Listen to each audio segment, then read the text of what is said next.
Hello, everybody, and welcome back to Macro Cafe.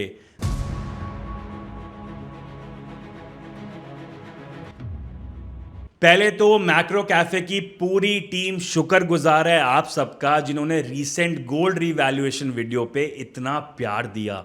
और खुशी होती है जब मेहनत करके जो कंटेंट हम आप तक लाते हैं आप वो पूरी शिद्दत से समझते हैं और इतना प्यार देते हैं। काफ़ी कमेंट्स और मैसेजेस आए इस वीडियो में कि सिल्वर का क्या, सिल्वर में क्या हो रहा है, क्या सिल्वर में इन्वेस्ट करना चाहिए। दोस्तों, फाइनेंशियल एडवाइस देना मैक्रो कैफे का मोटिव बिल्कुल नहीं है। मोटिव है तो बस एक कि आपको मार्केट के अपडेट्स इतने सिंपल वे में समझा सकें कि इकोनॉमिक्स आपको कभी बोरिंग ना लगे और आप खुद मार्केट में क्या चल रहा है उसे समझ सके और अपना डिसीजन ले सके। तो जब गोल्ड के बारे में बात कर ली है तो आज बात करते हैं सिल्वर की। सिल्वर ने दोस्तों कमाल किया हुआ है। पिछले 5 महीनों में सिल्वर 75% से ऊपर गया है। ग्लोबल बाजार में अब सिल्वर $59 पर आउंस के आसपास ट्रेड कर रहा है और इंडिया में लगभग 1,90,000 रुपए पर किलो तक पहुंच चुका है। लेकिन दिवाली के बाद प्राइसेस सिल्वर के 1,60,000 के आसपास आए थे, जिसके बाद वापस से ऊपर गए। लेकिन इन्वेस्टर्स पैनिक कर गए क्योंकि मेन प्रॉब्लम है कि फंडामेंटल्स की क्लैरिटी नहीं है, जिसके बिना कोई भी प्राइस का गिरना हमेशा पैनिक लाएगा। और आज फिर सबसे ज़्यादा पूछा जा रहा सवाल है कि क्या अब एंट्री का मौका है या फिर हमने ट्रेन मिस कर दी। इसका जवाब मैं चाहता हूं आप खुद दो आज की वीडियो को देखकर, क्योंकि प्रयास यही रहेगा सब चीज़ें आपको विस्तार में और आसान शब्दों में समझा सकूं। तो सिल्वर ने एकदम से इतनी जंप कैसे मारी? सिर्फ 5 ट्रेडिंग डेज में सिल्वर $10 से बढ़ा है, मतलब $48 से सीधा $58 पे। ये 20% की तेजी कोई छोटी बात नहीं है। ऐसी तेजी तभी होती है जब मार्केट के पीछे कुछ फंडामेंटल चेंजेस हो रहे हो। सिल्वर की रैली समझने के लिए हमें एक जगह समझनी बहुत ज़्यादा ज़रूरी है, जो है कॉमेक्स, जहां सिल्वर का ग्लोबल प्राइस तय होता है। कॉमेक्स एक मार्केट प्लेस है जहां लोग फ्यूचर डेट पर सिल्वर खरीदने बेचने के कॉन्ट्रैक्ट्स ट्रेड करते हैं। ये कोई फिजिकल सिल्वर की मंडी नहीं है, बल्कि यहाँ पेपर कॉन्ट्रैक्ट्स ट्रेड होते हैं। आप यहाँ कॉन्ट्रैक्ट खरीद सकते हो जो कहता है मैं 3 महीने बाद 5,000 आउंसेस सिल्वर इस प्राइस पे खरीदूंगा जो आज डिसाइड होगा। और सबसे सरप्राइजिंग फैक्ट तो ये है कि कॉमिक्स पर 95 से 98% कॉन्ट्रैक्ट की रियल फिजिकल सिल्वर डिलीवरी से कोई लेना देना नहीं है। मतलब रियल सिल्वर वॉल्ट से निकलता ही नहीं, सिर्फ प्रॉफिट सेटल होते हैं। अब सवाल ये आता है कि डिलीवरी का असली मतलब क्या है। लोग सोचते हैं कि डिलीवरी का मतलब सिल्वर का वॉल्ट से बाहर निकलना होता है। नहीं, डिलीवरी का मतलब सिर्फ इतना होता है कि सिल्वर की ओनरशिप चेंज होती है बिना सिल्वर के वॉल्ट से बाहर आए। एक 5,000 आउंस का सिल्वर बार 3 से 4 बार डिलीवर काउंट हो सकता है सिर्फ ओनरशिप का नाम चेंज होने से। एक वॉल्ट के अंदर 2 तरह के सिल्वर होते हैं, रजिस्टर्ड सिल्वर और eligible silver. Registered silver market में कॉन्ट्रैक्ट का टाइम पूरा होने पे डिलीवर किया जा सकता है, इसलिए इस सिल्वर की स्टोरेज कॉस्ट और इंश्योरेंस कॉस्ट ज़्यादा होती है। और एलिजिबल सिल्वर सिल्वर ओनर्स का पर्सनल स्टॉक होता है जो डिलीवरी के लिए अलाउड नहीं होता बिना ओनर के परमिशन के, और इस पे स्टोरेज और इंश्योरेंस सस्ती होती है। इसलिए जब रजिस्टर्ड सिल्वर का नंबर गिरता है तो लोग पैनिक कर जाते हैं कि शॉर्टेज हो गई है सिल्वर की, पर अक्सर ओनर बस अपना सिल्वर रजिस्टर्ड से एलिजिबल में शिफ्ट कर देते हैं क्योंकि इधर कॉस्ट कम पड़ती है। ये बड़े ही इंपॉर्टेंट कॉन्सेप्ट्स हैं जो बताए नहीं जाते, और सोशल मीडिया पे सुन के कि शॉर्टेज आ गई है इन्वेस्टर्स पैनिक करते हैं। ये समझ आ गया हो तो चलते हैं एक बहुत ही ज़्यादा इंटरेस्टिंग फेज पर। अक्टूबर के महीने में लगभग 47.8 मिलियन आउंसेस सिल्वर न्यूयॉर्क से लंदन ले जाया गया। लोगों ने तुरंत बोला देखो सिल्वर वॉल्ट से भाग रहा है, शॉर्टेज होने वाली है। लेकिन ये रियलिटी बिल्कुल नहीं थी। ये बस एक प्रॉफिट अपॉर्चुनिटी की वजह से हुआ, जिसे कहते हैं आर्बिट्राज। सिंपल एक्सप्लेनेशन इसकी समझो। लंदन में सिल्वर का रेट थोड़ा कम था न्यूयॉर्क के मुकाबले, तो प्रोफेशनल ट्रेडर्स ने क्या किया, सस्ता सिल्वर लंदन से उठाया और महंगी जगह मतलब न्यूयॉर्क में बेचा।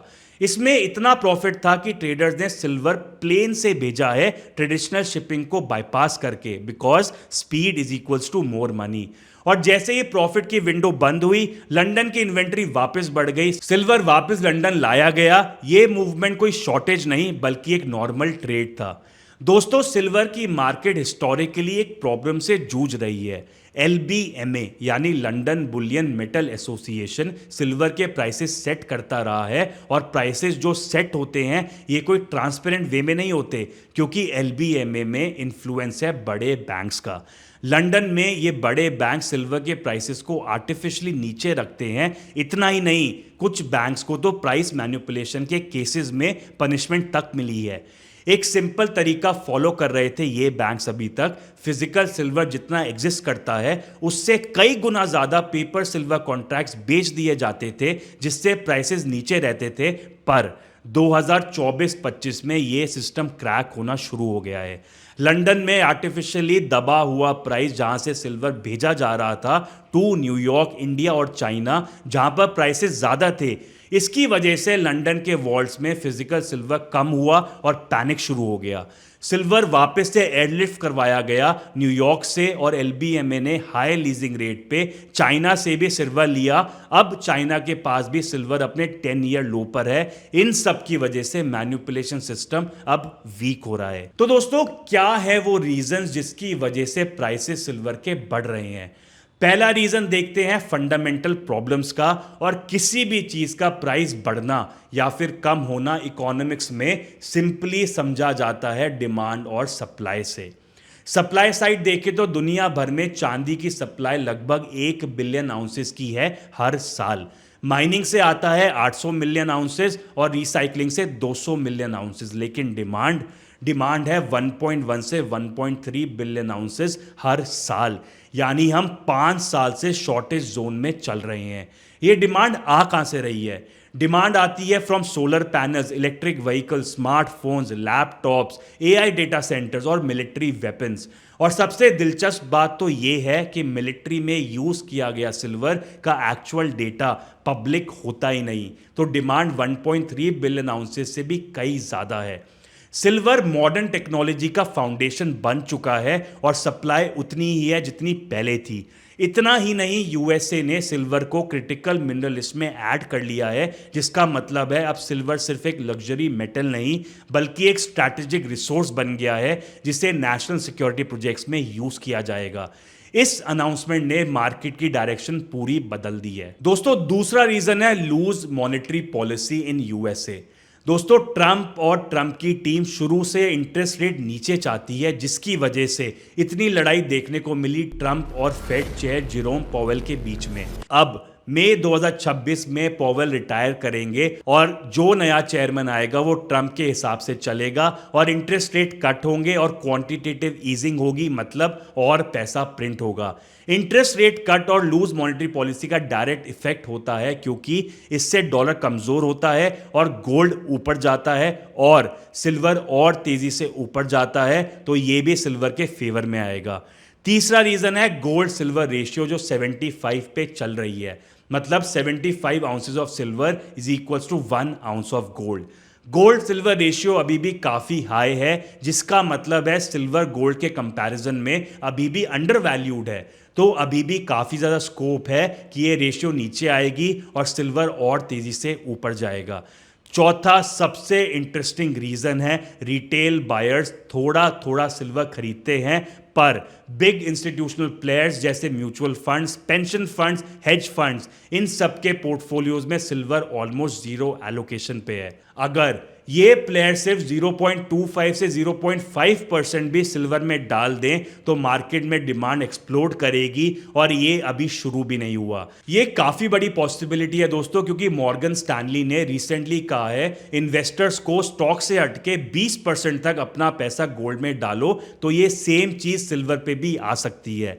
इतना ही नहीं, सऊदी अरेबिया ने अपने रिजर्व्स में सिल्वर रखना शुरू कर दिया है, और अगर सेंट्रल बैंक्स जो अभी तक गोल्ड एक्यूमुलेट कर रहे थे लास्ट 3 सालों में, जिन्होंने 3000 टन से ज्यादा गोल्ड खरीदा है, अगर वो सिल्वर को भी रिजर्व में ऐड करना शुरू कर देते हैं, जो बहुत बड़ी पॉसिबिलिटी है, तो दोस्तों सिल्वर के प्राइसेस आसमान छुएंगे, क्योंकि जब सेंट्रल बैंक इस रेस में घुसेंगे तो वो भर भर के सिल्वर खरीदेंगे। तो दोस्तों सिल्वर के लिए क्या बोला जा सकता है? देखो, सिल्वर एक वॉलेटाइल मेटल है। शॉर्ट टर्म में प्राइसेस ऊपर नीचे होते रहेंगे, पर लॉन्ग टर्म स्टोरी एकदम क्लियर होनी चाहिए अब आपको। सप्लाई टाइट है, डिमांड बढ़ते जा रही है, मैनिपुलेशन सिस्टम लंदन का टूट रहा है, real world use of silver explode कर रहा है, और मॉनेटरी इन्वायरमेंट जैसे यूएसए की लूज मॉनेटरी पॉलिसी और आने वाला इंटरेस्ट रेट कट काफी सपोर्टिव है फॉर सिल्वर। यानी शॉर्ट टर्म स्विंग्स आएंगे, लेकिन लॉन्ग टर्म फंडामेंटल स्ट्रांग रहेंगे। तो क्या सिल्वर की रैली जो है वो खत्म हो चुकी है? नहीं। क्या सिल्वर रिस्क फ्री है? बिल्कुल भी नहीं। क्या लॉन्ग टर्म स्टोरी पावरफुल है? बहुत ज्यादा। तो इसमें सेंसिबल अप्रोच क्या है? थोड़ा थोड़ा सिल्वर एक्यूमुलेट करो, प्राइस डिप पे बाय करो, अपने पोर्टफोलियो का 5 से 10% मैक्सिमम सिल्वर में रखो, 3 से 5 साल का होराइजन रखो एंड पेशेंस से आगे बढ़ो। सिल्वर का मेन ड्राइवर एक ही चीज है, दुनिया को सिल्वर पहले से ज्यादा चाहिए और सप्लाई पहले से कम आ रही है। यानी लॉन्ग टर्म डायरेक्शन डिसाइड करता है ये सप्लाई डिमांड। अगर आपको ये एनालिसिस पसंद आई हो तो लाइक, शेयर और सब्सक्राइब करना मत भूलना। मैं हूं आपका दोस्त आदित्य गुप्ता। मिलते हैं नेक्स्ट एनालिसिस में। Till then take care. धन्यवाद।